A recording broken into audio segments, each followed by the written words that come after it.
Hello all. Indian Council of Medical Research ICMR மற்றும் National Institute of Nutrition NI இந்த நிறுவனங்கள் ரெண்டும் செய்த ஆராய்ச்சியுடைய முடிவு அறிக்கைகள்ல பார்த்தா இந்தியாவில 56% நோய்கள் வர்றதுக்கு காரணம் ஆரோக்கியமற்ற உணவு முறைகள் தான். நல்ல ஆரோக்கியமான உணவு முறைகளை நம்ம பின்பற்றும் போது ஆரோக்கியமான வாழ்வு வாழ முடியும் அப்படின்னு சொல்லிட்டு 17 ஆரோக்கிய உணவு வழிமுறைகளை ரிலீஸ் பண்ணியிருக்காங்க. அதாவது 17 dietary guidelines for a healthy balance diet. அந்த கைட்லைன்ஸை இன்னைக்கு வீடியோல நம்ம ஒன்னொன்னா பார்க்க போறோம். Guideline number 1, eat a variety of foods. அதாவது ஒரு பேலன்ஸ்டான டயட் நம்ம சாப்பிடணும்னா பலவிதமான உணவுகளை சாப்பிடணும். நம்ம டெய்லி உணவுல முழு தானிய வகைகள், அதோட பருப்பு, ஃப்ரெஷ்ஷான காய்கறிகள், கீரை வகைகள், கிழங்கு வகைகளை ரொம்ப எப்பவாவது எடுத்துக்கலாம், அடிக்கடியும் தேவையில்லை. கிழங்கு வகைகள்னு பாத்தீங்கன்னா அதுலயும் உருளைக்கிழங்கு, சேனக்கிழங்கு, சேப்பங்கிழங்கு, இந்த மாதிரி கிழங்குகளை நம்ம தவிர்க்கலாம். கேரட், பீட்ரூட், நூல்கோல், இந்த மாதிரி கிழங்கு வகைகளை நம்ம எடுத்துக்கலாம். இப்ப இந்த படத்துல தெரிகிறது ஃபுட் பிரமிட். இந்த ஃபுட் பிரமிட்ல கீழே, அதாவது பேஸ்ல அடியில இருக்கிற உணவுகளை நம்ம அதிகமா எடுத்துக்கலாம். இந்த ஃபுட் பிரமிட்ல அடியில பாத்தீங்கன்னா நிறைய காய்கறிகள், கீரை வகைகள், பழ வகைகள், இதெல்லாம் நம்ம நிறைய எடுத்துக்கலாம். அதுக்கு மேல பாத்தீங்கன்னா தானிய வகைகள், சிறுதானியங்கள், அதாவது சீரியல்ஸ், மில்லட்ஸ், இது ரெண்டும் இருக்கு. இத மிதமான அளவுல எடுத்துக்கலாம். இதோட சேர்த்து பருப்பு வகைகள், நான் வெஜிடேரியன் ஃபுட்ஸ், பால் பொருட்கள், அதாவது தயிர், இதெல்லாம் எடுத்துக்கலாம். அதுக்கப்புறமா இந்த பிரமிடோட நுனியில, அதாவது உச்சியில nuts, oil seeds, oil, fat, இதெல்லாம் இருக்கு. இத கம்மியான அளவுல எடுத்துக்கலாம். இந்த மாதிரி நிறைய வெரைட்டியான உணவை சாப்பிடும் போதுதான் நமக்கு இந்த டெஃபிஷியன்சி டிசீசஸ் எல்லாம் வராது. எல்லா சத்தும், அதாவது மாவுச்சத்து, புரதச்சத்து, விட்டமின்ஸ், மினரல்ஸ், இது எல்லாமே நமக்கு தேவையான அளவுல கிடைக்கும். அதனால ஒரு வெரைட்டி ஆஃப் ஃபுட் சாப்பிட்டு ஒரு பேலன்ஸ் டயட்டை நம்ம ஃபாலோ பண்ணணும். கைட்லைன் நம்பர் 2, பெண்கள் பிரெக்னண்டா இருக்கும் போதும் பிரஸ்ட் ஃபீட் பண்ணும் போதும் கொஞ்சம் எக்ஸ்ட்ராவான உணவு சாப்பிடணும். பிரெக்னண்டா இருக்கும் போது 4வது மாதத்திலிருந்து 350 கலோரி அதிகமா, அவங்க எவ்வளோ கலோரி உணவு சாப்பிட்டு இருக்காங்களோ அதை விட 350 கலோரி கூடுதலா 9th மந்த் வரைக்கும் சாப்பிடணும். இப்ப நம்ம வீட்டுல எல்லாம் பெரியவங்க சொல்றது கேட்கும், பிரெக்னண்டா இருந்தா 2 பேருக்கு உணவு சாப்பிடணும் அப்படிங்கறதெல்லாம் நமக்கு சொல்றாங்க. அதெல்லாம் தப்பு. 2 பேருக்கான உணவை சாப்பிடும் போது அவங்களோட உடல் எடை ரொம்ப அதிகமாயிடும். அப்புறம் டெலிவரி அப்ப காம்ப்ளிகேஷன்ஸ் வர்றதுக்கு வாய்ப்பு இருக்கு. பிரஸ்ட் ஃபீட் பண்ற விமனும் முதல் 6 மாதத்திற்கு 520 கிலோ கேலரிகளும், 2வது 6 மாதத்திற்கு 400 கிலோ கேலரிகளும் அதிகமாக சாப்பிடணும். எல்லா விதமான உணவு வகைகளையும் அவங்க எடுத்துக்கலாம்.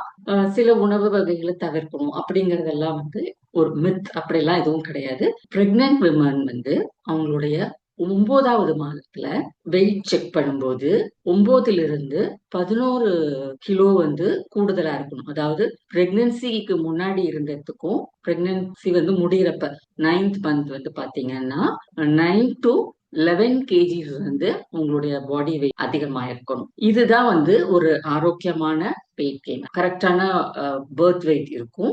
உடல் வளர்ச்சி, உடம்புல இருக்கிற ஆர்கன்ஸ் எல்லாம் அந்த குழந்தைக்கு அப்பதான் நல்லா வளர்ந்துருக்கும். பிறந்தோடனே நல்ல எதிர்ப்பு சக்தியும் இருக்கும். அவங்க பிரெக்னண்டா இருக்கும் போது அட்லீஸ்ட் 4 தடவையாவது டாக்டர் கிட்ட செக்அப்க்கு போகும். அப்படி போகும்போது அவங்களுடைய body weight, blood sugar, BP, haemoglobin level, இதெல்லாம் அடிக்கடி செக் பண்ணிக்கிட்டே இருக்கணும். டாக்டரோட கன்சல்டேஷனோட iron tablets, folic acid tablets, இதெல்லாம் எடுத்துக்கணும். கைட்லைன் 3, பிறந்த குழந்தைக்கு தாய்ப்பால் மட்டுமே கொடுக்கணும். அதாவது முதல் 6 மாதத்திற்கு தாய்ப்பாலை தவிர வேற எந்த உணவும் கொடுக்க கூடாது. தண்ணி கூட குழந்தைங்களுக்கு தேவையில்லை. தாய்ப்பால் மட்டுமே போதுமான உணவு.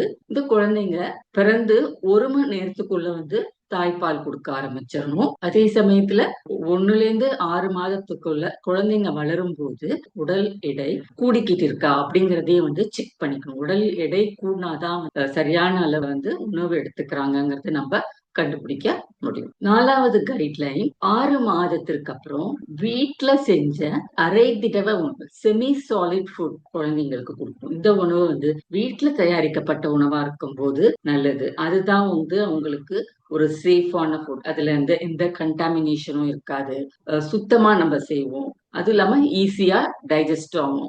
அடல்ட்ரன்ஸ், அடிட்டிவ்ஸ் இந்த மாதிரி எல்லாம் உணவுல கலக்கப்பட்டிருக்காது. சோ குழந்தைங்க உடம்புக்கு வீட்டுல செய்யப்பட்ட செமி சாலிட் ஃபுட் தான் நல்லது. 5வது வழிகாட்டுதல், 2 வயது குழந்தையிலிருந்து பிள்ளைங்க வரைக்கும் ஒரு பேலன்ஸ்டான டயட்டை அவங்க சாப்பிடணும். அதிகமான சர்க்கரை, அதிகமான கொழுப்பு, அதிகமான உப்பு இந்த மாதிரி உணவு வகைகளை ஆரம்பத்திலிருந்தே, அதாவது குழந்தைங்க 2 வயசுல இருந்தே கொடுக்கறத தவிர்க்கணும். அப்பதான் உடல் எடை அதிகமாவதை நம்மளால தடுக்க முடியும். அதிக சர்க்கரை, உப்பு, கொழுப்பு இருக்கிற உணவுகளை சாப்பிடும் போது குழந்தைங்க வளர்ந்ததுக்கு அப்புறம் அவங்களுக்கு சுகர், கொலஸ்ட்ரால், பிபி வியாதிகள் வர்றதுக்கு அதிக வாய்ப்பு.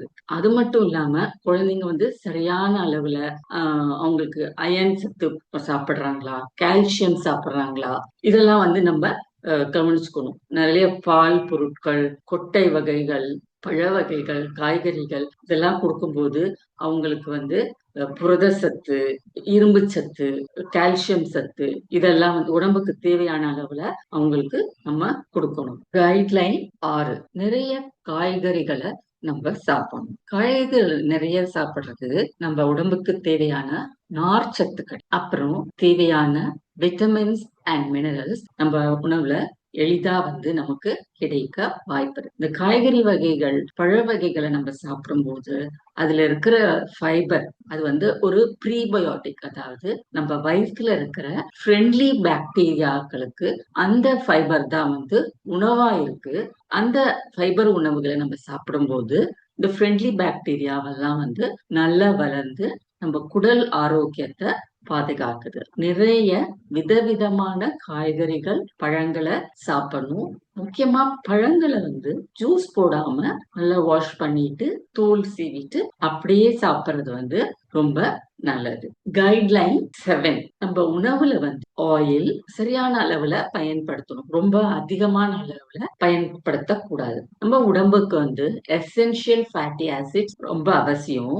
இந்த எசென்ஷியல் ஃபேட்டி ஆசிட்ஸ் தேவையை பூர்த்தி செய்யறதுக்கு லெக்யூம்ஸ், நட்ஸ், ஆயில் சீட்ஸ் இதெல்லாம் நம்ம டெய்லி உணவுல சேர்த்துக்கணும். அப்பதான் நமக்கு தேவையான எசென்ஷியல் ஃபேட்டி ஆசிட்ஸ், அதாவது omega-6, omega-3 ஃபேட்டி ஆசிட்ஸ் கிடைக்கும். அது நம்ம ஆரோக்கியமா வாழ்றதுக்கு ரொம்ப அவசியம். இந்த omega-6 ஃபேட்டி ஆசிட்ஸ் பாத்தீங்கன்னா எல்லா உணவு வகைகள்லயுமே இருக்கும். ஆனா இந்த omega-3ங்கிறது கடல் மீன்கள், கொட்டை வகைகள் அதுலதான் நிறைய இருக்கும். பொரித்த உணவு சாப்பிடுறோம். அந்த பொரிச்ச எண்ணெயை என்ன பண்ணுவாங்க, ஸ்டோர் பண்ணி வச்சுட்டு திரும்ப திரும்ப பொரிப்பாங்க உணவு. அது மாதிரி செய்யக்கூடாது. ஒரு தடவை உணவு பொரிச்சுட்டா அந்த எண்ணெயை தாளிக்கிறதுக்கு மட்டும் வேணா யூஸ் பண்ணலாம். அதுவும் நல்ல பத்திரமா ஸ்டோர் பண்ணி வச்சு 1 நாள் இல்ல 2 நாள் தாளிக்கையுமே நம்ம உபயோகப்படுத்தலாம். இது இந்த பொரிச்ச எண்ணெய திரும்ப திரும்ப நம்ம பொரிக்கிறதுக்கு யூஸ் பண்ணும்போது அதுல டாக்ஸின்ஸ் எல்லாம் ஃபார்ம் ஆகிறதுக்கு வாய்ப்பு இருக்கு. கேன்சர் நோய் வர்றதுக்கும் அது ஒரு முக்கிய காரணமா இருக்கு. சமையல் எண்ணெயுமே நம்ம யூஸ் பண்ணும்போது இப்ப ஒரு தடவை இந்த மாசம் நம்ம சன்ஃபிளவர் ஆயில் வாங்குறோமா, next month rice bran oil வாங்கலாம். சோ இந்த மாதிரி எண்ணெயுமே நம்ம வேற வேற எண்ணெய மாத்தி சாப்பிடும் போது நமக்கு ஏதாவது ஒரு எண்ணெயில டிஃபிஷியன்சி இருந்தாலும் அடுத்த டைம் நம்ம இப்ப சன்ஃபிளவர் ஆயில்ல ஏதோ டிஃபிஷியன்சி இருக்கா, அப்ப நம்ம ரைஸ் பிரான் ஆயில் வாங்கும் போது அதுல இந்த டிஃபிஷியன்சியை நம்ம அவாய்ட் பண்ண முடியும். கைட்லைன் 8, நம்மளுக்கு உடம்புக்கு தேவையான புரதச்சத்து, புரோட்டீனை உணவுல இருந்து மட்டும்தான் எடுத்துக்கணும். புரதச்சத்து ரொம்ப தேவை நம்மளுடைய செல் வளர்ச்சிக்கு, ஹார்மோன் செக்ரேஷன்ஸ், என்சைம் ஃபார்மேஷன் இதுக்கெல்லாம் புரோட்டீன் ரொம்ப ரொம்ப அவசியம். ஒரு நாளைக்கு நம்மளுடைய பாடி வெயிட் இப்ப 60 kgsனா நம்ம அட்லீஸ்ட் 60 grams ஆஃப் புரோட்டீனாவது நம்ம சாப்பிடணும். இந்த புரோட்டீன் பாத்தீங்கன்னா தால், லெக்யூம், நட்ஸ், ஆயில் சீட்ஸ், நான் வெஜிடேரியன் ஃபுட்ஸ். இதுல இருந்து தான் நம்ம வந்து இந்த புரோட்டீனை வந்து நம்ம சாப்பிடணும். கடையில விற்கிற புரோட்டீன் சப்ளிமெண்டேஷன் பவுடரை வாங்குறத நம்ம தவிர்க்கணும். இப்ப நிறைய யங்ஸ்டர்ஸ் பாத்தீங்கன்னா பாடியில மசில் அதிகம் பண்ணணும் அப்படின்னு சொல்லி நிறைய புரோட்டீன் பவுடர் வாங்கி சாப்பிடுறாங்க. இது ரொம்ப தவறானது. இந்த மாதிரி புரோட்டீன் பவுடர் அதிகமா சாப்பிடும்போது நம்ம தண்ணியும் சரியா குடிக்காம கம்மியா தண்ணி குடிக்கும் போது கிட்னியை வந்து அதை அஃபெக்ட் பண்ணும். அது கைட்லைன் 9 உடல் எடையை வந்து சரியா வச்சுக்கும். பேலன்ஸ் டயட், ஆக்டிவான லைஃப் ஸ்டைல் மூலம் நம்மளுடைய பாடி வெயிட்டை வந்து கரெக்டா வச்சுக்கும். ஓவர் வெயிட் ஆகும், ஒபீஸ் ஆகும், முக்கியமா தொப்பை இருக்கிறதையோ வந்து தவிர்க்கணும். இந்த உடல் எடை அதிகமா இருக்கும்போது தொப்பை இருக்கும்போது வந்து நான் கம்யூனிகபிள் டிசீசஸ், தொற்றாத நோய்கள், diabetes, hypertension, cancer, heart diseases இதெல்லாம் வர்றதுக்கு அதிக வாய்ப்பு இருக்கு. கைட்லைன் 10 உடல் பயிற்சி செய்யணும். நம்ம உடம்பையும் நம்ம மனசையும் ஆரோக்கியமா வச்சு பிரிஸ்க் வாக்கிங் செய்யலாம், jogging, running, aerobic exercise, stretching exercise. சில பேர் வந்து ரிலாக்ஸ் பண்றதுக்கு யோகா, மெடிடேஷன், பிராணாயாமா இதெல்லாம் செய்வாங்க. சோ இதெல்லாம் வந்து நம்ம செஞ்சு நம்ம body as well as mind ஆக்டிவா வச்சு. கைட்லைன் 11 ரெஸ்ட்ரிக்ட் சால்ட் இன்டேக், அதாவது நம்ம உணவுல உப்புடைய அளவை கட்டுப்படுத்தணும். ஒரு நாளைக்கு நம்ம 5 கிராமுக்கு மேல உப்பு எடுத்துக்க கூடாது. அதே போல சோடியம் பாத்தீங்கன்னா 2 கிராமுக்கு மேல போகக்கூடாது. எப்படி நம்ம உணவுல வந்து உப்பு அளவை வந்து கம்மி பண்றது அப்படின்னு பார்த்தா, பேக் பண்ணப்பட்ட sweets, savoury, sauces, ketchups, baking powder, Ajinomoto, canned foods, உப்பு போட்டு பதப்படுத்தப்பட்ட மீன்கள், கறி வகைகள் இதெல்லாம் நம்ம வந்து தவிர்க்கும் போது நம்ம உணவுல வந்து தினமும் வந்து நம்மளுடைய உப்பு அளவை வந்து குறைக்கலாம். Guideline 12 consume safe and clean foods. நம்ம கடையில இருந்து வாங்கிட்டு வர உணவுகள் எல்லாத்துலயுமே பெஸ்டிசைட் ரெசிடியூஸ் இருக்கும். லைக் வெஜிடபிள்ஸ் எடுத்துக்கலாம், அது வளரும் போது வந்து அதுக்கு நிறைய பெஸ்டிசைட்ஸ் போட்டிருப்பாங்க. அதனால கடையில இருந்து காய்கறிகள், பழங்கள், அரிசி, பருப்பு எல்லாமே வாங்கிட்டு வரும்போது அதை நல்லா வாஷ் பண்ணணும். அதுவும் வந்து நல்ல தண்ணியில வாஷ் பண்ணணும். கைட்லைன் 13 உணவை தயாரிக்கிறதுக்கு சரியான முறைகளை நம்ம கையாளணும். சமைக்கும் போதுமே வந்து நிறைய தண்ணியில போட்டு கொதிக்க வைக்கிறது அந்த மாதிரி எல்லாம் செய்யக்கூடாது.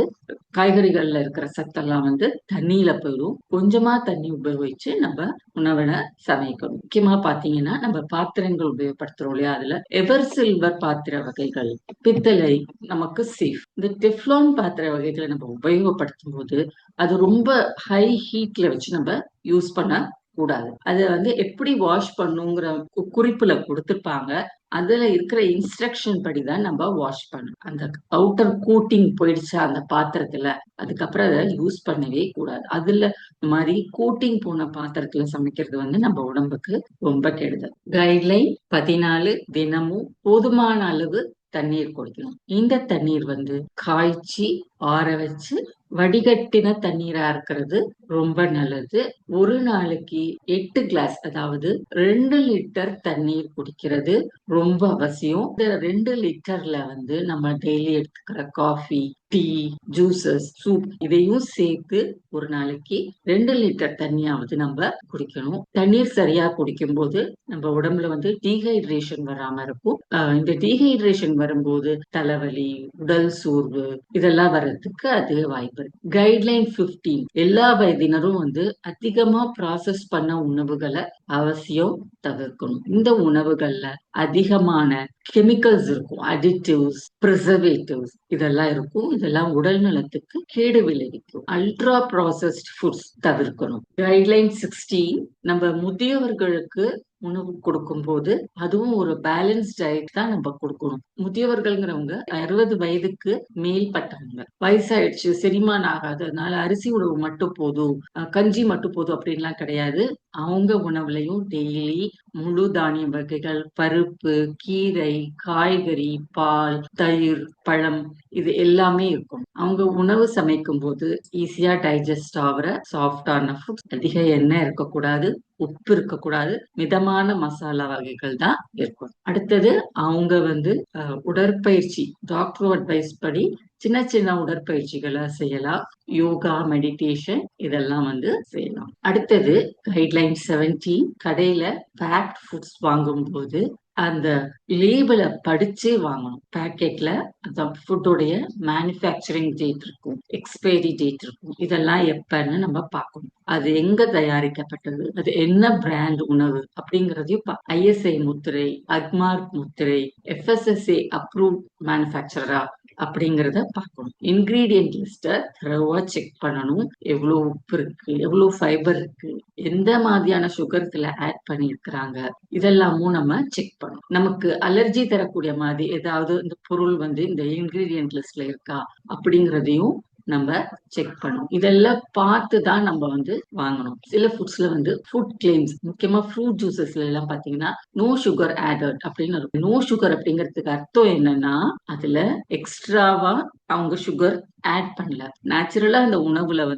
என்ன சர்க்கரை அளவு இருக்கோ அது அப்படியேதான் இருக்கும் அப்படிங்கிறது தான் அர்த்தம். இதே போல நிறைய ஃபுட்ல no salt added, sodium free அப்படின்லாம் போட்டிருப்பாங்க. இந்த கிளைம்ஸ் எல்லாம் படிச்சு பார்த்ததுக்கு அப்புறம் தான் இந்த மாதிரி வீட்டுல இருக்கிறவங்களுக்கு கொடுக்கணும். ஓகே, இன்னைக்கு வீடியோல நம்ம ICMR NIN அறிவுறுத்தின 17 கைட்லைன்ஸை நம்ம பார்த்திருக்கோம். இந்த 17 கைட்லைன்ஸை நம்ம ஃபாலோ பண்ணி நம்ம ஆரோக்கியமான உறவு முறை மூலம் நல்ல ஆரோக்கியமான வாழ்க்கைய வாழலாம். பை.